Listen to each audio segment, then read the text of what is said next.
Okay, so welcome back. I have taken a little bit of a break as I adjusted to my new job, and today a friend of mine on LinkedIn called me out about my thoughts on data.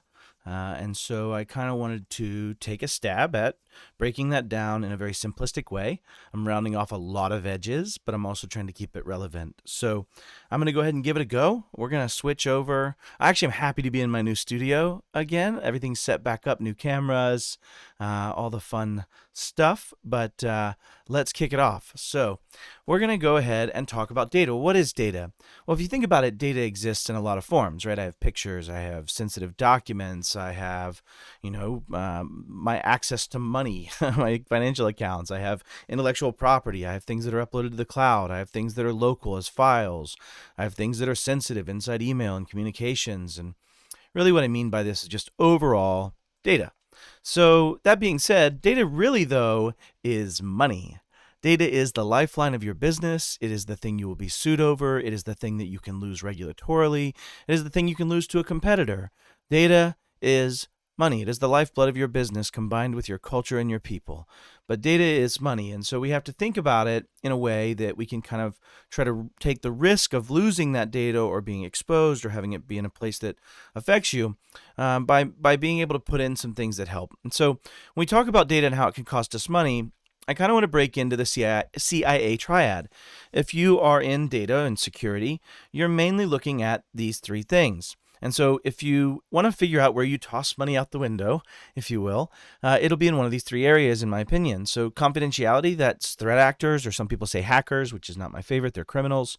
Malware, right, delivered by said, or stumbled into, that was obviously at least created somewhere. Breaches, exfiltration of data, exposure of data, theft from insider threats, theft from, threat actors stealing data for a competitor, or competitors stealing information. So confidentiality, if it needs to be only opened by the person that it's supposed to be opened by, and it needs to be, protected. So that's one way.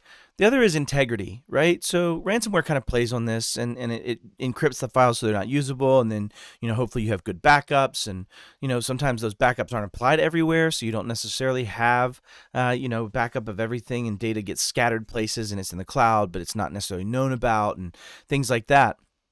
And then availability, right? So this is the one most people think about. This is what most people in the last 10 or 15 years have asked their SMB, MSP partnership to make sure my servers are up.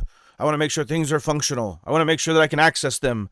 And so everybody thinks about availability, but they're not really breaking them into these three categories. And so obviously confidentiality can affect availability. If you had a ransomware, it could be all three, right? But just think about it from the perspective of these are the real three categories that I'm talking about that we can pull the lever on, if you will. In my opinion, of course.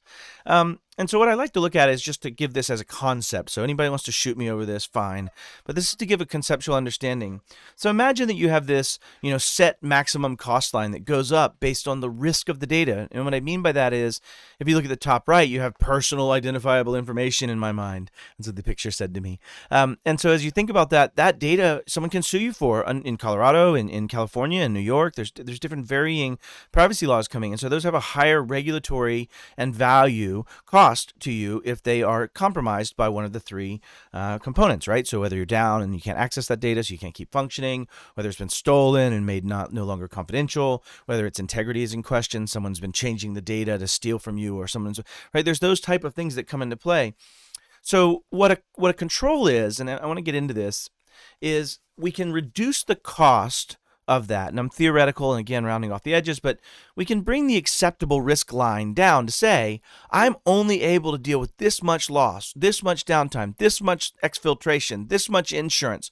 I'm only able to deal with these things. And so imagine a compensating control is something that reduces the risk of that by reducing the annual loss expectancy, by putting in stuff to protect yourself against that, right? And so as you have more sensitive data, you'll have to have a longer green line, a bigger compensating control or set of controls or family of controls, right, as that data sensitivity goes up.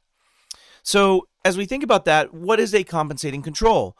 Well, my answer to that question is another question. What is a framework, right? And answer both my questions is, in my opinion, a framework attempts to take known risks, threat times vulnerability times consequence, I did a video on that, and come up with compensating controls that if you follow those, they should help reduce the risk of that occurrence and therefore reduce the cost, right, of ale, which would be really cool, but I'm not talking about beer. I mean annual loss expectancy, or how much would I lose on a given basis based on these parameters, right? And there's things that corporations are doing that, SMBs really haven't spent a lot of time on. So when I say controls, there's a lot of frameworks that have controls in them that take those known risks, right? So 1 through 18 in CIS, or NIST's family of 800-171, or 853, its grandfather, or ISO 27001, SOC 2 Type 2, CMMC as it comes up. But there's tons of them. ETC is not a real one. I put that in there because I really mean etc. But you can pick a family of controls, and they'll generally guide you to the bell curve of risk. Right? If you follow those controls and you follow them as deep and as, when I say zoom in, and as much as you can zoom in, I just mean if you see a picture, but then you zoom in more, you're going to get more data, right? And so as you zoom into every process, every business unit, every part of what you do, you'll find that data is getting created. And I'll get into a data life cycle down the road. But what is an example of a control, just to try to make this less, out there as just an idea or conceptual. And so I thought you'd never ask, right? So let's talk about control 1 in the CIS control family. So that is to establish and maintain detailed enterprise asset inventory. And I did this on purpose. It comes to Timothy Golden, my friend's question of saying, hey, it's 8:40 on a Friday. Do you know where your data lives? Do you know all your data sources? Is any of the flow of that data, where it comes from, where it's born, where it dies, where it goes to, what systems use the other system for data? And is any of it automated? So you can remove the human element, the human attack vector as much as possible, and you can remove those things. So in this instance, they're saying, hey, know yourself. Write down where your data is. Start to classify its risk. Start to talk about the attack vector, start to talk about those known risks, and really basically starts by saying, hey, I know every device on my network. I know all the enterprise assets. I know all of the data sources, and I'm getting off of this control a little bit. But the point is that a control typically takes one thing that's an attack vector, right? One of those controls is malware prevention. You could understand why you might want malware prevention, right? Bringing you back to my slide in the confidentiality section of malware. And breaches, knowing my assets, knowing whether an asset has been compromised, only letting known assets onto a system, making conditional access policies that only allow those assets to join and touch your company's data, only allow people to create data in a place so that you can put those controls in place.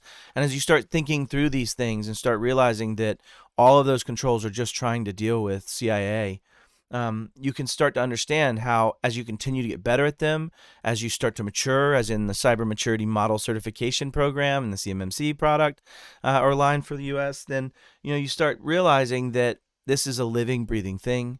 Data risk, data privacy, data value, data protection, those are all things that every single one of us has to carry.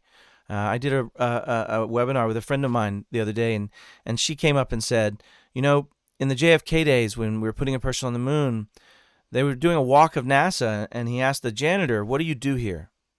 And the janitor said, I am going to put a man on the moon. And that's the part that I try to get across, is that if we all understand the mission, that we're all here and we're here to make this intellectual property, or we're here to build this company's assets and processes and systems and things we're doing and information systems and ways that we go and generate revenue, then we have to be able to think about these things as a mission-focused and mission-oriented, and not necessarily focus on the convenience of spinning up a new service. So that's all I've got today. Timothy Golden, thanks for calling me out and asking me to do this. I really appreciate it. If you guys are not following him, Timothy Golden on LinkedIn is a great resource. So thank you.